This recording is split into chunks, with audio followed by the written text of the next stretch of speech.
Hello, my name is Sushma, and today we're going to talk a little bit about supplements and supplementation. A lot of people ask me for brands of supplements, names of supplements.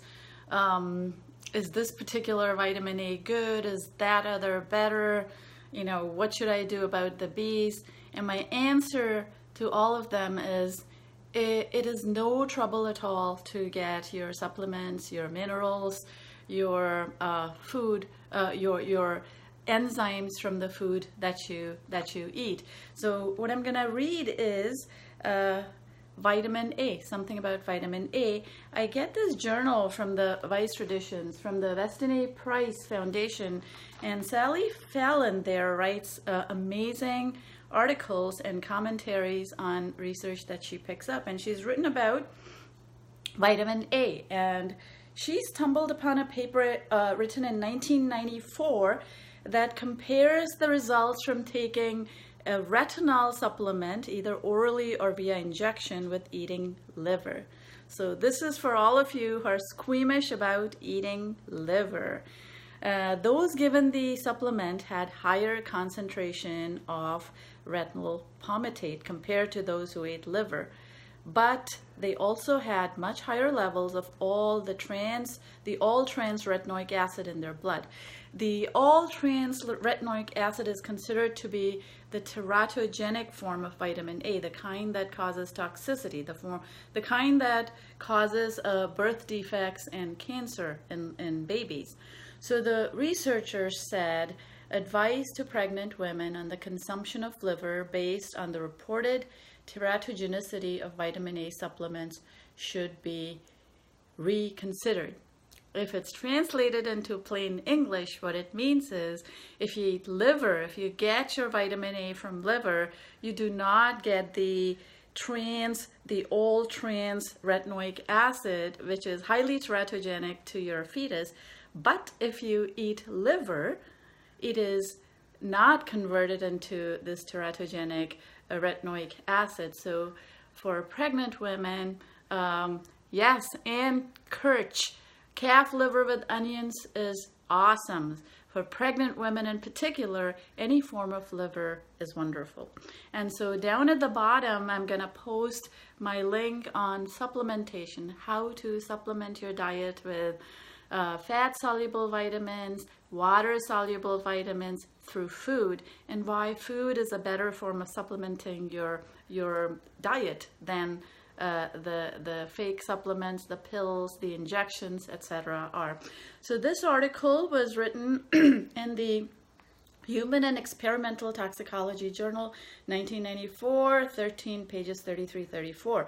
What it means is pregnant women should eat liver and not vitamin A. And that brings up, liver reminds me of another vitamin, and that is iron. Another mineral, that is iron.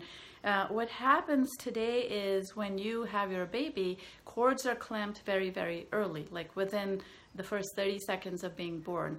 What's happening in the cord as it pulses is 30 to 40% of your baby's blood is transmitted into the baby after the babies come out. 30 to 40% is that much volume. And so nature is very smart, because nature is saying, why push all this blood out with the head when the passage through the birth canal for even a tiny baby is so traumatic? And so the blood is passing through the cord after the fact. So if you're having a child, if you're having a baby, it's well worth your while to let the cord pulse.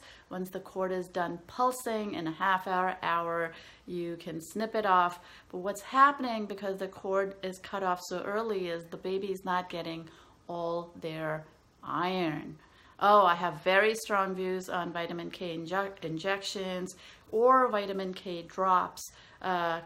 Kelly Vela, that's a very good question to ask. First, the vitamin K injection is very toxic. It contains several milligrams of benzoyl alcohol, which is very, very toxic to your child.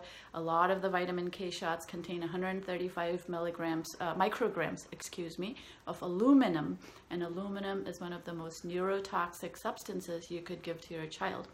Mother Nature is not dumb. Mother Nature is very smart. And the reason a baby has low vitamin K at birth is so that the stem cells, in addition to the iron from the cord, the stem cells can transmit themselves into the baby's body, and the stem cells are thick. They're larger than the red blood cells, and these stem cells are what repair micro brain damages as the baby passes squashed through the mother's birth canal. So you're giving a child 100 times the dose of vitamin K that an adult would get, that a child would get. So it is a very, very high dose of vitamin K, and you do not want to give your child either injected vitamin K, which is toxic because of its ingredients, or oral vitamin K, which serves the purpose of thinning your baby's blood. You don't want your baby's blood to be thin.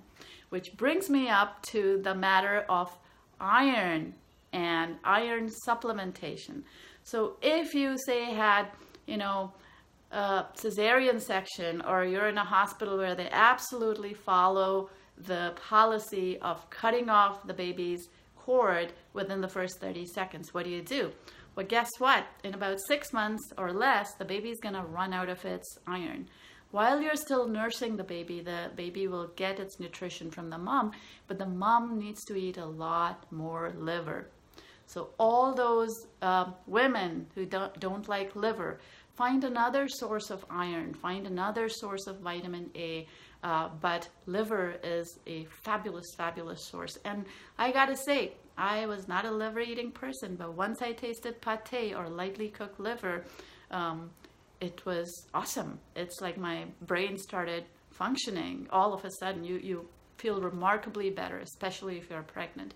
So what happens in 6 or 7 months is the baby runs out of iron, the mother doesn't have enough iron, or the mother starts bottle feeding the baby, and all of a sudden the baby has a severe iron deficiency. This leads to a round robin of not knowing what's happening to the baby starts to not thrive, the baby's mental development, cognitive development is impaired. And so it is absolutely critical that your baby have good supply of iron in the first year of its life. This is especially true for people with twins and triplets who had to have their cords cut off at birth. They're going to run into an iron shortage. So the mamas, you need to eat liver and try and nurse your baby for as long as possible, because the mother's milk is going to provide until the baby starts eating. And the baby's first foods could be egg yolk, they could be liver. So you want to give your baby a ketogenic first foods, because mother's milk, guess what? Mother's milk is ketogenic. Did you know that mother's milk has more fat than fat calories than any other compound, than any other macronutrient? And that's because, can anyone guess why mother's milk has more fats? You're going to answer that question at the very end while we get back to the iron. So at 6 months, your baby needs iron. You go to the doctor. Some of you are going to be lucky, and your doctor is going to figure out that the baby has an iron deficiency, and they're going to prescribe iron. What you want is not the inorganic form of iron. It's like eating, chips of iron, or, the clips of iron. That is the very toxic form of iron. So you want something that's a chelated form of iron for your baby for the best cognitive development. If you had your cord clamped early, if you did not have a lotus birth, if your baby is missing iron, if you're not nursing your baby, if you don't have enough milk and are putting the baby on exogenous foods, which I would recommend you avoid at all times if you can. So cord clamping, vitamin A in pregnancy, vitamin A for general health is best achieved through eating food. At the bottom, I'm going to put a link to my supplements video so you can learn about all the other supplements. One of the problems with supplements is they're frequently molecularly similar. The vitamins and other things that you eat in pills are molecularly similar to the vitamin that you have naturally, but it's the difference between the isomers. If you see these hands, my thumb here is pointing rightwards, your left, and this thumb is pointing to the left. And if I were to give a right-handed vitamin, when the body is looking for this one, my body is going to look for a dongle over here, because enzyme and vitamin receptors latch on to the isomeric dongles on a vitamin. And frequently what these vitamins do is they're similar enough where they displace the regular, normal, natural vitamin, but they don't do the job. And because they don't do the job, the vitamin not only doesn't work, it actually keeps the real vitamin from hitting these receptors. And so you want to be very careful what you put into your body, especially when you're pregnant, and especially when you are in a compromised condition. So I would say egg yolks, liver, I would say raw egg even. Ferments will give you water-soluble vitamins. I keep saying fat-soluble, and pardon me for that, but bacteria can produce pretty much every water-soluble vitamin known to mankind in your gut. So you want to eat ferments, you want to eat sources rich in fats and fat-soluble vitamins, you want to eat liver, egg yolk, raw meats, fermented meats for your good health. That's it for today. Good luck, and please ask questions, and don't forget to view the supplements video down at the bottom for more details on different kinds of supplements, minerals, replacement foods, and the importance of eating leafy greens. Thank you.